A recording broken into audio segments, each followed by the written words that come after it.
इस वेले ਦੀਆਂ ਵੱਡੀਆਂ ਖਬਰਾਂ ਲੁਧਿਆਣਾ ਅਤੇ ਬਠਿੰਡਾ ਤੋਂ ਸਾਹਮਣੇ ਆ ਰਹੀਆਂ ਹਨ। ਬਠਿੰਡਾ ਕਿ ਜਿੱਥੇ ਕਈ ਦਿਨਾਂ ਤੋਂ ਰੁਕ-ਰੁਕ ਕੇ ਮੀਂਹ ਪੈ ਰਿਹਾ ਹੈ ਤੇ ਤੇਜ਼ ਹਵਾਵਾਂ ਵੀ ਚੱਲ ਰਹੀਆਂ ਹਨ। ਇਸ ਨਾਲ ਮੌਸਮ ਤਾਂ ਜ਼ਰੂਰ ਠੰਡਾ ਹੋ ਗਿਆ, ਪਰ ਗਰੀਬ ਲੋਕਾਂ ਦੀਆਂ ਮੁਸ਼ਕਲਾਂ ਵੱਧ ਗਈਆਂ ਹਨ ਅਤੇ ਕਈ ਪਰਿਵਾਰਾਂ ਦਾ ਮਕਾਨ ਡਿੱਗਣ ਕਾਰਨ ਜਾਨੀ ਅਤੇ ਮਾਲੀ ਨੁਕਸਾਨ ਵੀ ਹੋ ਚੁੱਕਾ ਹੈ। ਇਸੇ ਤਰ੍ਹਾਂ ਹੀ ਰਾਤ ਬਠਿੰਡਾ ਦੇ ਮਾਡਲ ਟਾਊਨ ਫੇਸ 3 ਕੋਲ ਇੱਕ ਬਿਜਲੀ ਦਾ ਟਾਵਰ ਡਿੱਗ ਪਿਆ, ਜਿਸ ਨਾਲ ਏਰੀਆ ਦੀ ਬਿਜਲੀ ਗੁੱਲ ਹੋ ਗਈ, ਪਰ ਵੱਡਾ ਟਾਵਰ ਡਿੱਗਣ ਨਾਲ ਹੋਰ ਜਾਨੀ ਅਤੇ ਮਾਲੀ ਨੁਕਸਾਨ ਹੋਣ ਤੋਂ ਬਚਾਅ ਹੋ ਗਿਆ ਅਤੇ ਇਸ ਨੂੰ ਦੁਬਾਰਾ ਚਾਲੂ ਕਰਨ ਦੇ ਵਿੱਚ ਕਾਫੀ ਮੁਲਾਜ਼ਮ ਲੱਗੇ ਹੋਏ ਹਨ। ਇੱਥੇ ਬੇਸਿਕਲੀ ਹਨੇਰੀ ਦੇ ਮੀਂਹ ਕਰਕੇ ਨਾ ਟਾਵਰ ਥੱਲੇ ਆ ਗਿਆ। ਮਤਲਬ ਇਹਦੇ ਵਿੱਚ ਦੀ ਕ੍ਰਾਸ ਕਰ ਰਹੀ ਸੀ ਰੇਲ ਪੁਲ ਦੀਆਂ ਲਾਈਨ ਦੀਆਂ ਕਨੈਕਟਰ ਹੈ ਨਾ, ਉਹ ਲਾਈਨ ਫੇਸ 3 ਗ੍ਰਿਡ ਨੂੰ ਕਨੈਕਟ ਕਰਦੀ ਹੈ। ਉਹ ਮਤਲਬ ਥੱਲੇ ਆਉਣ ਕਰਕੇ ਉਹ ਤਾਰਾਂ ਵਿੱਚ ਆ ਗਈਆਂ। ਬਸ ਇਹਨੂੰ ਕਲੀਅਰ ਕਰਵਾ ਰਹੇ ਹਾਂ ਅਸੀਂ, ਟਾਵਰ ਟੂਰ ਕਟਵਾ ਕੇ। ਨੁਕਸਾਨ ਬੜਾ ਕੁਛ ਨਹੀਂ ਹੋਇਆ ਤੇ ਬਸ ਆਹੀ ਹੈ, ਬਸ ਟਾਵਰ ਨੂੰ ਫ੍ਰੀ ਕਰਕੇ ਤੇ ਸਪਲਾਈ ਦਾ ਮਤਲਬ ਜਲਦੀ ਚਲਾਉਣ ਦੀ ਕੋਸ਼ਿਸ਼ ਹੈ, ਜਲਦੀ। ਇਹ ਕੱਲ ਆਪਾਂ ਨੂੰ ਪਤਾ ਜਿਵੇਂ ਵੀ ਮੀਂਹ ਵੀ ਆਇਆ ਤੇ ਜੀ ਹਨੇਰੀ ਵੀ ਆਈ ਹੈ, ਤਾਂ ਉਸ ਕਰਕੇ ਇਹ ਟਾਵਰ ਆ ਗਿਆ, ਥੱਲੇ ਆ ਗਿਆ। ਨਹੀਂ ਨੁਕਸਾਨ ਕੋਈ ਨਹੀਂ ਆਪਣਾ, ਇਹਦੇ ਵਿੱਚੋਂ ਆਪਣੀਆਂ ਇਹਦੇ ਅੰਦਰ ਦੀ ਟੱਪ ਰਹੀਆਂ ਸੀਗੀਆਂ ਜੀ ਲਾਈਨਾਂ, ਤੇ ਬਸ ਉਹਨਾਂ ਨੂੰ ਇਹ ਫਿਰ ਠੀਕ ਜੀ ਅਸੀਂ ਕਰਵਾ ਦਾਂਗੇ। ਅੱਜ ਕਿਹੜੀ ਥਾਂ ਤੇ ਟਾਵਰ ਲੱਗਿਆ ਹੋਇਆ? ਕਿਹੜੀ ਥਾਂ ਤੇ? ਕਿਹੜੀ ਜਗ੍ਹਾ? ਇਹ ਮਾਡਲ ਟਾਊਨ ਫੇਸ 3। ਕੋਈ ਅਫਸਰ ਆਇਆ ਖੜੇ ਆ ਜੀ। ਉੱਥੇ ਹੀ ਦੂਜੀ ਖਬਰ ਬਠਿੰਡਾ ਤੋਂ ਹੀ ਸਾਹਮਣੇ ਆ ਰਹੀ ਹੈ, ਜਿੱਥੇ ਕਿ ਸ਼ਹਿਰ ਵਿੱਚ ਥੋੜੀ ਜਿਹੀ ਬਾਰਿਸ਼ ਪੈਣ ਨਾਲ ਥਾਂ-ਥਾਂ ਤੇ ਪਾਣੀ ਭਰ ਗਿਆ। ਇਸੇ ਤਰ੍ਹਾਂ ਹੀ ਬਠਿੰਡਾ ਦੇ ਸਿਵਲ ਹਸਪਤਾਲ ਦੇ ਐਮਰਜੈਂਸੀ ਵਾਰਡ ਵਿੱਚ ਅਤੇ ਸਿਵਲ ਸਰਜਨ ਦੇ ਦਫ਼ਤਰ ਮੂਹਰੇ ਵੀ ਕਾਫੀ ਪਾਣੀ ਭਰਿਆ ਰਹਿੰਦਾ ਹੈ। ਭਾਵੇਂ ਇੱਥੇ ਕਰੋੜਾਂ ਰੁਪਏ ਖਰਚ ਕਰਕੇ ਨਵੀਆਂ ਬਿਲਡਿੰਗਾਂ ਤਿਆਰ ਕੀਤੀਆਂ ਜਾ ਰਹੀਆਂ ਹਨ, ਪਰ ਪਾਣੀ ਕੱਢਣ ਦਾ ਕੋਈ ਇੰਤਜ਼ਾਮ ਨਹੀਂ ਕੀਤਾ ਗਿਆ। ਇੱਥੇ ਮਰੀਜ਼ਾਂ ਤੇ ਸਟਾਫ ਨੂੰ ਪਾਣੀ ਵਿੱਚ ਦੀ ਲੰਘ ਕੇ ਅੰਦਰ ਜਾਣਾ ਪੈਂਦਾ ਹੈ ਅਤੇ ਭਾਰੀ ਮੁਸ਼ਕਲਾਂ ਦਾ ਸਾਹਮਣਾ ਕਰਨਾ ਪੈਂਦਾ ਹੈ। ਉੱਥੇ ਹੀ ਇਹ ਬਿਮਾਰੀਆਂ ਨੂੰ ਵੀ ਸੱਦਾ ਦੇ ਰਿਹਾ ਹੈ, ਕਿਉਂਕਿ ਇਹ ਪਾਣੀ ਖੜੇ ਨੂੰ ਕਈ ਦਿਨ ਹੋ ਚੁੱਕੇ ਹਨ। ਇਸ ਲਈ ਇੱਥੇ ਡੇਂਗੂ ਦਾ ਲਾਰਵਾ ਵੀ ਪੈਦਾ ਹੋ ਰਿਹਾ ਹੈ।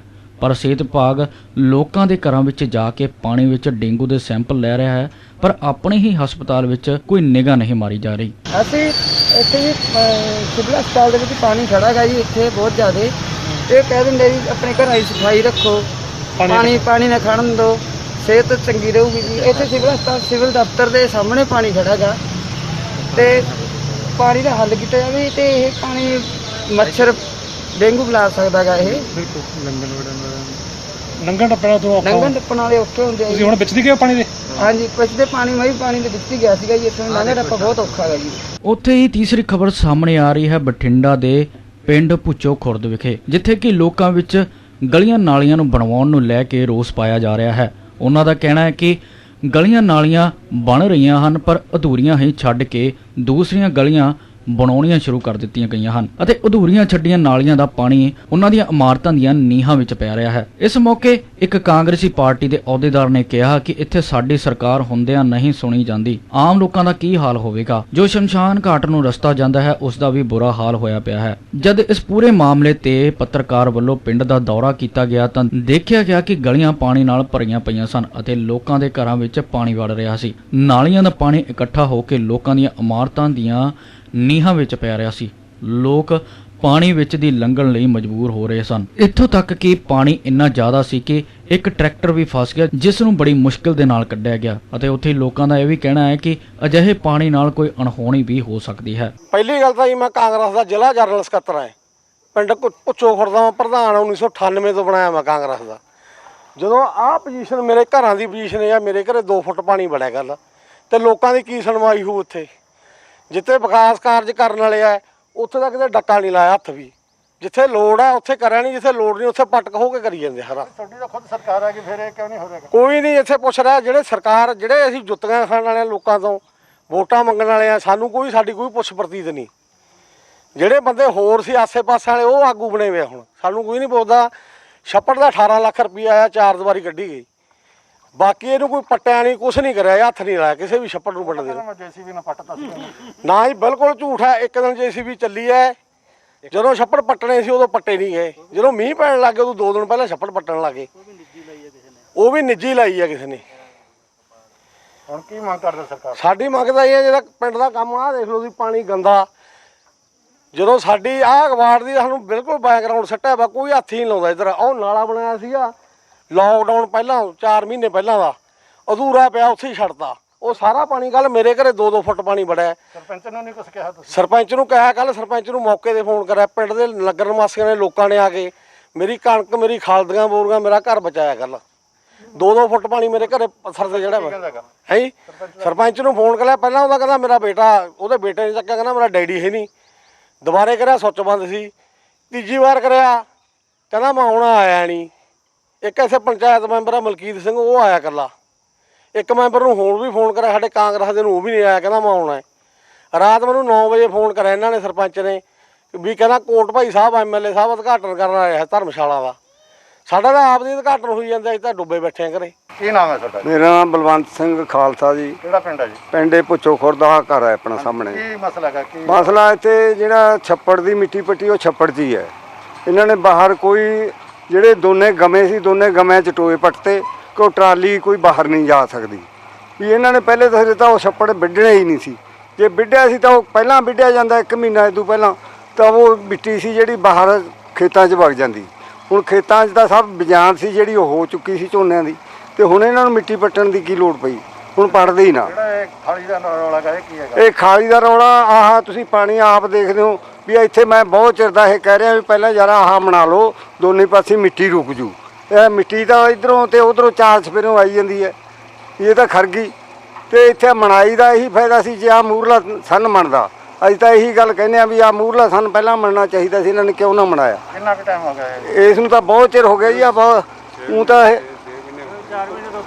4-5 ਮਹੀਨਿਆਂ ਤੋਂ ਜਾਣੇ ਲਗਾਤਾਰ ਇਹ ਉੱਤੇ ਹੋ ਰਹੇ ਨੇ। ਅਸੀਂ ਕਲਾ ਰਹੇ ਹਾਂ। ਉਦੋਂ ਤੋਂ ਪਹਿਲਾਂ ਤਾਂ ਜਦੋਂ ਵੀਹੀ ਪੱਟੀ ਸੀ ਉਦੋਂ ਪੱਟਣੀ ਨਹੀਂ ਸੀ, ਜੇ ਪੱਟੀ ਸੀ ਤਾਂ ਉਦੋਂ ਮਨਾਉਂਦੇ ਇਹਨੂੰ, ਜੇ ਨਹੀਂ ਮਨਾਈ ਤਾਂ ਨਾ ਚਿਰ ਆਹ ਜਿਹੜਾ ਮਿੱਟੀ ਸੀ ਉਹ ਸਾਰਾ ਮਿੱਟੀ ਦਾ ਕਹਾਣ ਛੱਪੜ 'ਚ ਹੀ ਗਿਆ। ਵੀ ਛੱਪੜ ਤੇ ਪੱਟੀ ਦਾ ਤਾਂ ਕੋਈ ਫਾਇਦਾ ਨਾ ਹੋਇਆ। ਹੁਣ ਹੋਰ ਪਾਸੇ ਵੀ ਚੱਲ ਰਿਹਾ ਕੋਈ ਕੰਮ?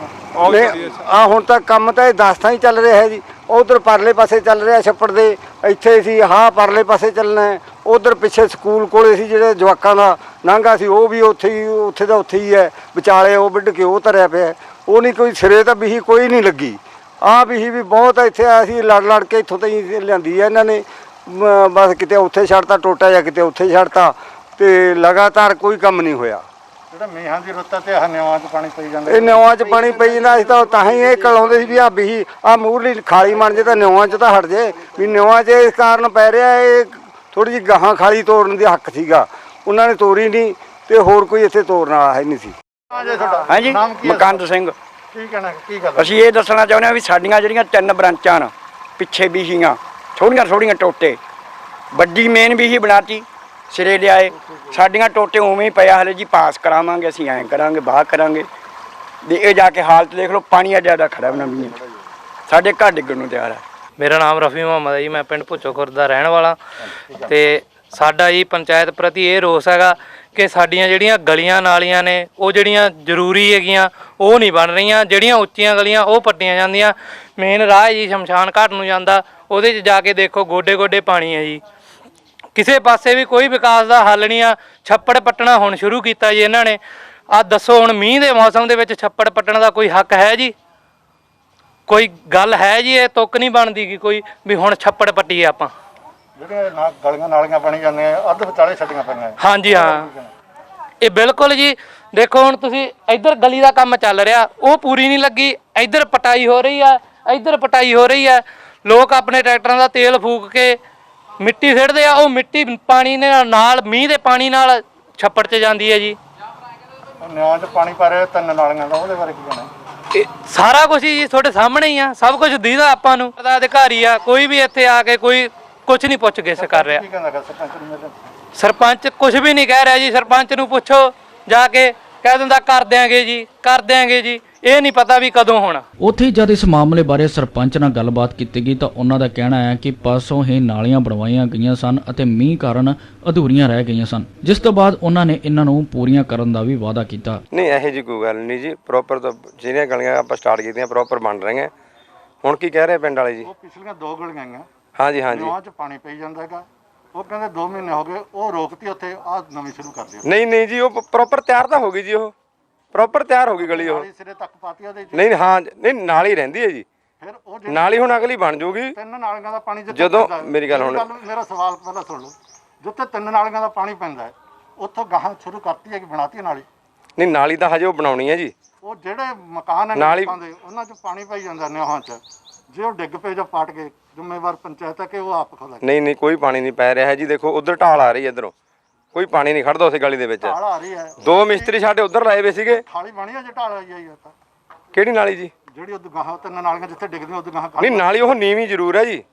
ਨਾਲੀ ਤਾਂ ਬਣੀ ਵੀ ਹੈ ਪ੍ਰੋਪਰ ਉਹ, ਪਰ ਨੀਵੀਂ ਹੈ। ਉੱਥੇ ਉਵੇਂ ਰਹੂਗੀ, ਨੀਵੀਂ ਰਹੂਗੀ? ਨਹੀਂ ਜੀ, ਬਣਾਵਾਂਗੇ, ਨਵੀਂ ਬਣਾਵਾਂਗੇ ਜੀ। ਫਿਰ ਉਹ ਕੰਪਲੀਟ ਕਿਉਂ ਨਹੀਂ ਕੀਤੀ ਗਈ? ਹੁਣ ਕੰਪਲੀਟ ਕਰਾਂ, ਕੱਲ ਮੀਂਹ ਪੈ ਗਿਆ ਜੀ। ਜੇ ਇੱਥੇ ਕਿਸੇ ਦਾ ਨਾਲੀ ਪਰਸੋਂ- ਜੇ ਕਿਸੇ ਦਾ ਨੁਕਸਾਨ ਹੋ ਗਿਆ, ਕਿਸੇ ਦਾ ਜਵਾਕ ਮਰ ਗਿਆ, ਜ਼ਿੰਮੇਵਾਰ ਕੌਣ ਹੈ? ਨਹੀਂ, ਇਹ ਜੀ ਕੋਈ ਗੱਲ ਨਹੀਂ ਜੀ। ਬਣਾ ਰਹੇ ਆ, ਨਾਲੀ ਬਣ ਗਈ, ਮਤਲਬ ਕਿ ਸੜਕ ਵੀ ਤਿਆਰ ਹੋ ਗਈ ਆਪਣੀ, ਤੇ ਹੁਣ ਨਾਲ ਦੀ ਨਾਲ ਨਾਲੀ ਬਣਾਵਾਂਗੇ। ਟਰੈਕਟਰ ਦਾ ਕੀ ਹਾਲ ਸੀਗਾ? ਕੱਲ ਮੀਂਹ ਪੈ ਗਿਆ ਜੀ। ਮੀਂਹ ਦੇ ਨਾਲ ਬੁਰਾ ਹਾਲ ਹੋਇਆ ਹੀ, ਸਾਰਾ ਹੀ ਹੋਇਆ। ਮੈਂ ਰਿਕਾਰਡਿੰਗ ਕਰਕੇ ਹਟਿਆ। ਨਹੀਂ, ਮੀਂਹ ਦੇ ਨਾਲ ਨੁਕਸਾਨ ਹੋ ਗਿਆ, ਕੌਣ ਜ਼ਿੰਮੇਵਾਰ? ਤੁਸੀਂ ਕਿਉਂ ਦੇਖੋ ਮੇਰੀ ਗੱਲ ਕਰ ਰਹੇ ਆ ਜੀ। ਪ੍ਰੋਪਰ ਪਿੰਡ ਦਾ ਬਹੁਤ ਕੰਮ ਹੋ ਰਿਹਾ ਐਤਕੀ। ਨਹੀਂ, ਉਹ 10 ਫੁੱਟ ਦੀ 15 ਫੁੱਟ ਦੀ ਪਾਈਪ ਹੈ ਨਾਲੀ ਹੈ। ਮੇਰੀ ਬੇਨਤੀ ਸੁਣੋ, ਗਲੀਆਂ ਸ਼ੁਰੂ ਕਰਤੀਆਂ ਦੂਜੀਆਂ। ਮੇਰੀ ਬੇਨਤੀ ਸੁਣੋ ਜੀ ਪਹਿਲਾਂ ਵੀ ਹੁਣ ਨਾਲੀ ਬਣੀ ਆ, ਇਹ ਪਰਸੋਂ ਬਣੀ ਆ ਖਾਲੀ ਆਪਣੀ ਆ ਗਲੀ ਪਰਸੋਂ ਬਣ ਗਈ ਜੀ। ਕੱਲ ਮੀਂਹ ਪੈ ਗਿਆ ਜੀ, ਕੱਲ ਹੀ ਪਿਆ ਮੀਂਹ, ਠੀਕ ਹੈ ਜੀ। ਤੇ ਹੁਣ ਬਸ ਇੱਕ ਦਿਨ ਚ ਬਣਾ ਦੇਣਾ ਜੀ। ਬਸ 15 ਦਿਨ ਹੋ ਗਏ ਜੀ ਮੀਂਹ ਪੈਂਦੇ ਨੂੰ, ਕਿਸੇ 15 ਦਿਨ ਹੋ ਗਏ ਜੀ।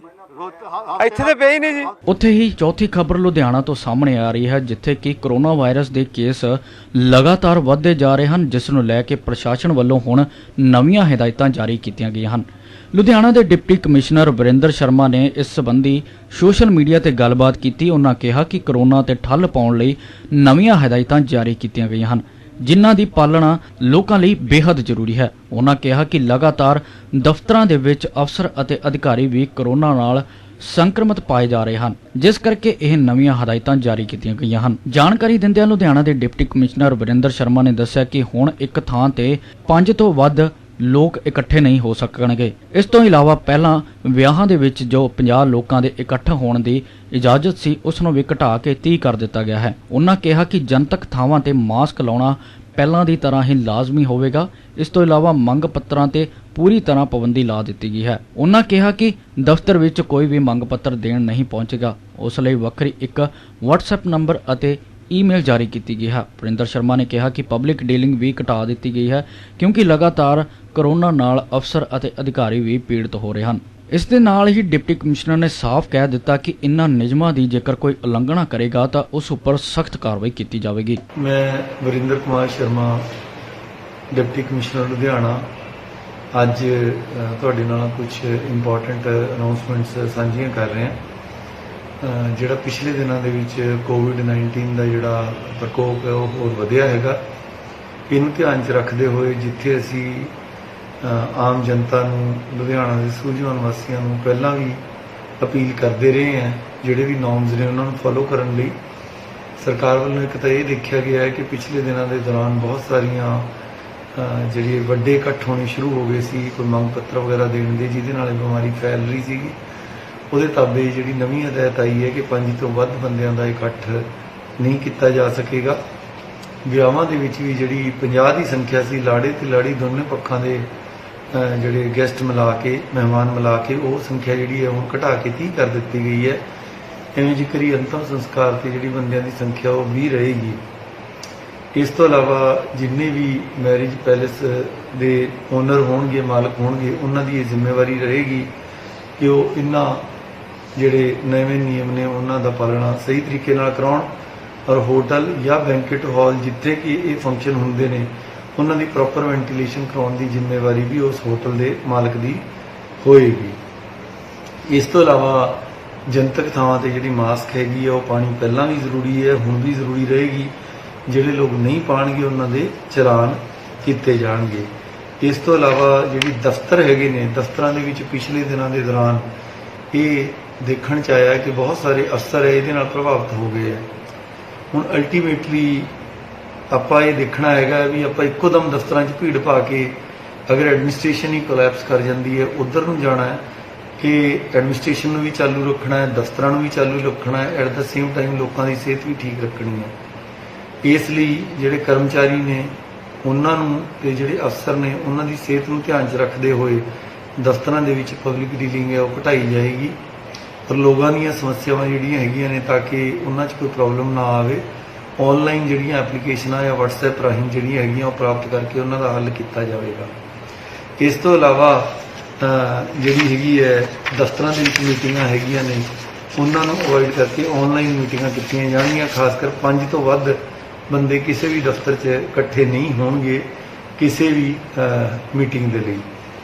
ਇਸ ਤੋਂ ਇਲਾਵਾ ਜਿਹੜਾ ਹੈਗਾ ਅੱਜ ਅਸੀਂ ਇੱਕ ਵੱਖਰੇ ਤੌਰ ਤੇ ਆਰਡਰ ਕਰਕੇ 13 ਜਿਹੜੀਆਂ ਈਮੇਲ ਆਈਡੀਜ਼ ਅਸੀਂ ਆਊਟ ਕੀਤੀਆਂ ਨੇ, ਵੱਖਰੇ ਤੌਰ ਤੇ ਆਰਡਰ ਜਾਰੀ ਕੀਤਾ ਜਾ ਰਿਹਾ, ਜਿਸ 'ਚ ਕਿ DC Ludhiana, ADC Jagraon, ADC general, ADC development ਔਰ ਸਾਰੇ SDMs ਦੇ order, complaint branch, MA branch ਸਾਰੀਆਂ ਈਮੇਲਾਂ ਅਸੀਂ ਦਿੱਤੀਆਂ ਨੇ। ਜੇ ਕਿਰਪਾ ਕਰਕੇ ਤੁਹਾਨੂੰ ਕੋਈ ਸਮੱਸਿਆ ਦਫ਼ਤਰ 'ਚ ਆਉਣ ਦੀ ਲੋੜ ਨਹੀਂ, ਕਿਉਂਕਿ ਇਹਦੇ ਨਾਲ ਤੁਸੀਂ ਵੀ ਬਿਮਾਰ ਹੋਵੋਗੇ, ਦਫ਼ਤਰਾਂ 'ਚ ਵੀ ਬਿਮਾਰੀ ਫੈਲ ਸਕਦੀ ਹੈ। ਇਸ ਤੋਂ ਇਲਾਵਾ ਕੋਈ ਵੀ ਮੰਗ ਪੱਤਰ ਅਗਰ ਦੇਣਾ ਚਾਹੁੰਦਾ ਹੈ ਉਹਦੀ ਫਿਜ਼ੀਕਲ ਆ ਕੇ ਮੰਗ ਪੱਤਰ ਕੋਈ ਸਵੀਕਾਰ ਨਹੀਂ ਕੀਤਾ ਜਾਏਗਾ। ਈਮੇਲ ਤੇ ਜਾਂ ਇੱਕ WhatsApp ਨੰਬਰ ਜਿਹੜਾ ਅਸੀਂ ਦੱਸਿਆ ਹੈਗਾ 6284 789829 6284789829 ਇਸ ਨੰਬਰ ਤੇ ਜਿਹੜਾ ਹੈਗਾ WhatsApp ਕੀਤੀ ਜਾ ਸਕਦੀ ਹੈ ਅਰਜੀ ਜਾਂ ਮੰਗ ਪੱਤਰ। ਜੇਕਰ ਕਿਸੇ ਦੀ ਫਿਰ ਵੀ ਤਸੱਲੀ ਨਹੀਂ ਹੁੰਦੀ ਜਾਂ ਕਿਸੇ ਨੂੰ ਈਮੇਲ ਜਾਂ WhatsApp ਭੇਜਣਾ ਨਹੀਂ ਆਉਂਦਾ ਤਾਂ ਦਫ਼ਤਰ ਦੇ ਬਾਹਰ ਇੱਕ ਬਕਸਾ ਲਾਇਆ ਗਿਆ, ਉਸ ਬਕਸੇ ਦੇ ਵਿੱਚ ਸ਼ਿਕਾਇਤ ਜਾਂ ਮੰਗ ਪੱਤਰ ਜਾਂ ਸੁਝਾਅ ਪਾਏ ਜਾ ਸਕਦੇ ਨੇ। ਪਰ ਮੇਰੀ ਸਲਾਹ ਹੈ ਕਿ ਦਫ਼ਤਰ 'ਚ ਆਉਣ ਕੇ ਭੀੜ ਕਿਰਪਾ ਕਰਕੇ ਨਾ ਵਧਾਈ ਜਾਵੇ। ਇਸ ਤੋਂ ਇਲਾਵਾ ਦਫ਼ਤਰ ਦੇ ਵਿੱਚ ਸਵੇਰ 9 ਵਜੇ ਤੋਂ 5 ਵਜੇ ਤੱਕ ਇੱਕ ਸ਼ਿਕਾਇਤ ਦਾ ਨੰਬਰ ਹੈ 240 3100 240 3100। ਇਸ ਤੇ ਵੀ ਸ਼ਿਕਾਇਤ ਜਿਹੜੀ ਹੈਗੀ ਹੈ ਨੋਟ ਕਰਾਈ ਜਾ ਸਕਦੀ ਹੈ। ਬਹੁਤ ਹੀ ਅਗਰ ਕੋਈ ਐਮਰਜੈਂਸੀ ਹੋਵੇ ਫਿਰ ਹੀ ਦਫ਼ਤਰ ਦੇ ਵਿੱਚ ਆਇਆ ਜਾਵੇ। ਦਫ਼ਤਰਾਂ ਦੇ ਬਾਹਰ ਜਿਹੜਾ ਵੀ ਕੋਈ ਆਉਣ ਵਾਲੇ ਮੁਲਾਕਾਤੀ ਹੋਣਗੇ ਉਹਨਾਂ ਦਾ ਟੈਂਪਰੇਚਰ ਨੋਟ ਕੀਤਾ ਜਾਊਗਾ, ਉਹਨਾਂ ਤੋਂ ਆਉਣ ਜਾਣ ਦਾ ਕਾਰਨ ਪੁੱਛਿਆ ਜਾਊਗਾ। ਅਗਰ ਸੁਰੱਖਿਆ ਅਮਲੇ ਨੂੰ ਲੱਗੂਗਾ ਕਿ ਵੀ ਇਹ ਸਫੀਸ਼ੀਐਂਟ ਰੀਜ਼ਨ ਨਹੀਂ ਹੈਗਾ ਅੰਦਰ ਆਉਣ ਦਾ ਤਾਂ ਦਫ਼ਤਰਾਂ 'ਚ ਉਸ ਕੇਸ ਦੇ ਵਿੱਚ ਅੰਦਰ ਐਂਟਰੀ ਸਿਰਫ ਐਮਰਜੈਂਸੀ ਦੀ ਕੰਡੀਸ਼ਨ 'ਚ ਹੀ ਕਰਾਈ ਜਾਏਗੀ। ਔਰ ਮੰਗ ਪੱਤਰ ਜਿਹੜੇ ਹੈਗੇ ਆ ਉਹਨਾਂ ਤੇ ਸਟ੍ਰਿਕਟਲੀ ਮਨਾਹੀ ਹੈ, ਕਿਉਂਕਿ ਮੰਗ ਪੱਤਰ ਜਦੋਂ ਲੋਕ ਦੇਣ ਆਉਂਦੇ ਆ ਬੜੀ ਸੰਖਿਆ 'ਚ ਆਉਂਦੇ ਨੇ ਔਰ ਜਿੱਥੇ ਉਹ ਆਪਦੀ ਜਾਨ ਨੂੰ ਖਤਰੇ 'ਚ ਪਾਉਂਦੇ ਆ ਉੱਥੇ ਹੀ ਦਫ਼ਤਰਾਂ ਦੇ ਵਿੱਚ ਵੀ ਆ ਕੇ ਇਹਦਾ ਪਸਾਰ ਹੁੰਦਾ। ਮੇਰੀ ਅਖੀਰ 'ਚ ਸਾਰੇ ਲੋਕਾਂ ਨੂੰ ਇੱਕ ਦੁਬਾਰਾ ਤੋਂ ਬੇਨਤੀ ਹੈ ਕਿ ਜਿਹੜੇ ਅਫਸਰ ਨੇ, ਪ੍ਰਸ਼ਾਸਨ ਹੈ ਜਾਂ ਇੰਪਲੋਈਜ਼ ਹੈ, ਅਸੀਂ ਵੀ ਤੁਹਾਡੇ ਵਾਂਗੂ ਹੀ ਹੱਡ ਮਾਸ ਦੇ ਬਣੇ ਹੋਏ ਵਿਅਕਤੀ ਹੈ। ਸਾਡੇ 'ਚ ਵੀ ਉੱਦਾਂ ਹੀ ਸਾਹ ਆਉਂਦਾ, ਉੱਦਾਂ ਹੀ ਸਾਨੂੰ ਵੀ ਵਾਇਰਸ ਇਹ ਬਿਮਾਰ ਕਰ ਸਕਦਾ। ਕਿਸੇ ਵੀ ਸਿਸਟਮ ਦੇ ਵਿੱਚ ਜਿਹੜੇ ਆਫਿਸਰਸ ਨੇ ਜਾਂ ਇੰਪਲੋਈਜ਼ ਨੇ ਉਹ ਲਿਮਟਿਡ ਹੈਗੇ ਨੇ। ਜਿੱਦਾਂ ਤੁਸੀਂ ਦੇਖਿਆ ਹੁਣ ਪਿੱਛੇ ਜੇ ਸਾਡੇ ਕੁਝ ਇੰਪਲੋਈਜ਼ ਤੇ ਅਫਸਰ ਬਿਮਾਰ ਹੋ ਗਏ, ਉਹਦੇ ਨਾਲ ਬਹੁਤ ਸਾਰਿਆਂ ਨੂੰ ਹੋਰਾਂ ਨੂੰ ਕੁਆਰੰਟਾਈਨ ਕਰਨਾ ਪਿਆ। ਹਫ਼ਤੇ 2 ਹਫ਼ਤੇ ਲਈ ਸਾਡਾ ਸਾਰਾ ਕੰਮ ਪਿੱਛੇ ਪੈ ਗਿਆ। ਸੋ ਆਪਾਂ ਲੌਂਗ ਟਰਮ 'ਚ ਅਗਰ ਇਹਨੂੰ ਸਸਟੇਨੇਬਲ ਰੱਖਣਾ ਹੈ, ਲੜਾਈ ਬੜੀ ਲੰਬੀ ਹੈਗੀ ਹੈ। ਸਾਡੇ ਸਾਰਿਆਂ ਦੀ ਸਿਹਤ ਵੀ ਉਨੀ ਜ਼ਰੂਰੀ ਹੈ ਜਿੰਨੀ ਕਿ ਆਮ ਲੋਕਾਂ ਦੀ ਸਿਹਤ ਜ਼ਰੂਰੀ ਹੈ। ਉਹਦੇ ਲਈ ਸਾਨੂੰ ਤੁਹਾਡਾ ਸਹਿਯੋਗ ਚਾਹੀਦਾ। ਸਾਨੂੰ ਤੁਹਾਡੀ ਸਿਹਤ ਦੀ ਬੜੀ ਫਿਕਰ ਹੈਗੀ ਹੈ। ਮੈਂ ਦੁਬਾਰਾ ਤੋਂ ਤੁਹਾਨੂੰ ਕਹਿਣਾ ਹੈ ਕਿ ਪੂਰਾ ਟਾਈਮ ਮਾਸਕ ਪਾ ਕੇ ਰੱਖੋ, ਹੱਥ ਜਿਹੜੇ ਹੈਗੇ ਸਾਬਣ ਨਾਲ ਧੋਂਦੇ ਰਹੋ। ਜੇ ਸਾਬਣ ਨਹੀਂ ਹੈਗੀ ਹੈ ਤਾਂ ਮਜਬੂਰੀ 'ਚ ਸੈਨੀਟਾਈਜ਼ਰ ਦਾ ਪ੍ਰਯੋਗ ਤੁਸੀਂ ਕਰ ਸਕਦੇ ਹੋ। ਆਪਸੀ ਦੂਰੀ ਜਿਹੜੀ ਬਣਾ ਕੇ ਰੱਖੋ, ਕਿਸੇ ਵੀ ਇੱਕ ਥਾਂ ਤੇ ਭੀੜ ਨਾ ਕਰੋ। ਜੇ ਆਪਾਂ ਇੱਕ ਥਾਂ ਤੇ ਭੀੜ ਬਣਾ ਕੇ ਬਹਿੰਦੇ ਹਾਂ ਤਾਂ ਵਾਇਰਸ ਥੋੜਾ ਮਿਲ ਕੇ ਬਹੁਤਾ ਬਣ ਜਾਂਦਾ ਹੈ। ਵੈਂਟੀਲੇਟਡ ਖੁੱਲੀ ਜਗ੍ਹਾ 'ਚ ਬੈਠੋ। ਜਿਹੜੇ ਵਿਆਹ, ਸ਼ਾਦੀ, ਭੋਗ ਜਿੱਥੇ ਜਾਏ ਤੋਂ ਬਗੈਰ ਤੁਹਾਡਾ ਸਰ ਸਕਦਾ ਉੱਥੇ ਜਾਣ ਤੋਂ ਤੁਸੀਂ ਅਵੋਇਡ ਕਰੋ। ਜੇਕਰ ਆਪਾਂ ਮਿਲ ਜੁਲ ਕੇ ਇਦਾਂ ਚੱਲਾਂਗੇ ਤਾਂ ਮਹੀਨੇ 2-3 ਮਹੀਨੇ 'ਚ ਜਦੋਂ ਵੀ ਇਸ ਵਾਇਰਸ ਦਾ ਜੋ ਬਿਹੇਵੀਅਰ ਹੋਏਗਾ, ਜਿੱਦਾਂ ਆਪਾਂ ਇਹਨੂੰ ਟੈਕਲ ਕਰਾਂਗੇ, ਜਲਦੀ ਆਪਾਂ ਇਹਨੂੰ ਪਾਰ ਪਾ ਲਾਂਗੇ। ਤੇ ਉਸ ਤੋਂ ਬਾਅਦ ਹਮੇਸ਼ਾ ਲਈ ਅਸੀਂ ਤੁਹਾਡੀ ਸੇਵਾ 'ਚ ਹਾਂ। ਦਫ਼ਤਰ ਵੀ ਤੁਹਾਡੇ ਨੇ, ਅਸੀਂ ਵੀ ਤੁਹਾਡੇ ਹਾਂ। ਦਫ਼ਤਰ ਪਹਿਲਾਂ ਵਾਂਗ ਹੀ ਚੈੱਕਣ ਲੱਗ ਜਾਣਗੇ, ਸਾਰਾ ਕੁਝ ਨਾਰਮਲ ਹੋ ਜਾਊਗਾ। ਪਰ ਜਦ ਤੱਕ ਨਾਰਮਲ ਨਹੀਂ ਹੁੰਦਾ, ਕਿਰਪਾ ਕਰਕੇ ਸਾਨੂੰ ਸਹਿਯੋਗ ਦਿਓ ਔਰ ਆਨਲਾਈਨ ਮਾਧਿਅਮ ਦਾ ਪ੍ਰਯੋਗ ਵੱਧ ਤੋਂ ਵੱਧ ਕਰੋ ਔਰ ਇਸ ਬਿਮਾਰੀ ਤੋਂ ਬਚੋ। ਮੈਂ ਆਪਣੇ ਇਹ ਮੋਢਿਆਂ ਤੇ ਗੋਡਿਆਂ ਤੋਂ ਬਹੁਤ ਦੁਖੀ ਸੀ। ਮੇਰੇ ਲਈ ਤਾਂ ਤੁਰਨਾ ਫਿਰਨਾ ਵੀ ਇੰਨਾ ਔਖਾ ਹੋਇਆ ਸੀ ਮੈਂ ਦੱਸ ਵੀ ਨਹੀਂ ਸਕਦਾ। ਪਰ ਜਦ ਤੋਂ ਮੈਨੂੰ ਫੀ ਰਿਲੀਫ ਮਿਲਿਆ 2.5-3 ਮਹੀਨੇ ਇਸਤੇਮਾਲ ਕਰਨ ਤੋਂ ਬਾਅਦ ਗੋਡੇ ਵੀ ਓਕੇ, ਮੋਢੇ ਵੀ ਓਕੇ।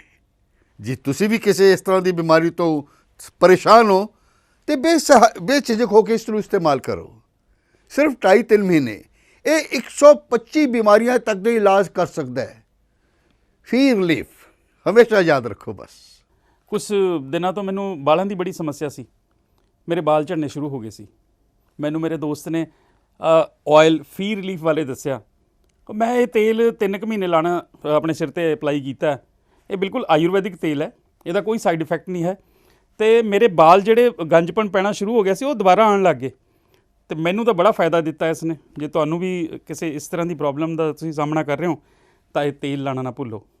ਕਿਤੇ ਨਾ ਕਿਤੇ ਅਸੀਂ ਆਪਣੇ ਬਾਲਾਂ ਕਰਕੇ ਸ਼ਰਮ ਫੀਲ ਕਰਦੇ ਹਾਂ ਕਿ ਸੋਸਾਇਟੀ 'ਚ ਬੈਠੇ ਹਾਂ ਕਿ ਕੋਈ ਮਜ਼ਾਕ ਨਾ ਕਰ ਰਿਹਾ ਹੋਏ, ਪਰ ਥੈਂਕਸ ਟੂ ਫ੍ਰੀ ਲੀਫ ਜਿਹਨੇ ਮੇਰਾ ਇਹ ਕੌਨਫੀਡੈਂਸ ਬਿਲਡ ਕੀਤਾ, ਜਿਹਦੇ ਲਗਾਉਣ ਨਾਲ ਮੈਂ ਮਾਰਕੀਟ 'ਚ ਹੁਣ ਬੜਾ ਹੀ ਕੌਨਫੀਡੈਂਟ ਹਾਂ ਔਰ ਇਹਦੇ ਨਾਲ ਮੈਨੂੰ ਬੜਾ ਫਾਇਦਾ ਹੋਇਆ। ਤੇ ਮੈਨੂੰ ਸਰਵਾਈਕਲ ਦੀ ਵੀ ਦਿੱਕਤ ਸੀ ਤੇ ਉਹਦੇ ਨਾਲ ਵੀ ਮੈਨੂੰ ਬੜਾ ਰਿਲੀਫ ਮਿਲਿਆ। ਇਹ ਯੂਜ਼ ਕਰੋ ਤੇ ਮੈਂ ਪ੍ਰੈਕਟੀਕਲ ਯੂਜ਼ ਕਰ ਰਿਹਾ। ਕੀ ਤੁਹਾਡਾ ਵਿਦੇਸ਼ ਵਿੱਚ ਘੁੰਮਣ ਦਾ ਹੈ ਸੁਪਨਾ? ਕੀ ਤੁਸੀਂ ਵਿਦੇਸ਼ ਵਿੱਚ ਪੜ੍ਹਨਾ ਚਾਹੁੰਦੇ ਹੋ ਜਾਂ ਫਿਰ ਵਿਦੇਸ਼ ਜਾ ਕੇ ਵਸਣ ਦਾ ਹੈ ਇਰਾਦਾ ਜਾਂ ਰਿਫਿਊਜ਼ਲ ਦਾ ਕਰ ਰਹੇ ਹੋ ਸਾਹਮਣਾ? ਤਾਂ ਇੱਕ ਹੀ ਭਰੋਸੇਯੋਗ ਨਾਮ ਹੈ SE international immigration consultant private limited. Tourist visa, study visa, PR ਅਤੇ ਹਰ ਤਰ੍ਹਾਂ ਦੇ ਵੀਜ਼ੇ ਦਾ ਮਾਮਲਾ ਕੈਨੇਡਾ, USA, ਆਸਟ੍ਰੇਲੀਆ, UK ਅਤੇ ਨਿਊਜ਼ੀਲੈਂਡ। ਤਾਂ ਤੁਹਾਡਾ ਰਾਹਗੀਰ ਬਣੇਗਾ SE international immigration consultant private limited. ਸੰਪਰਕ ਕਰੋ 73407 37362 73407 37369।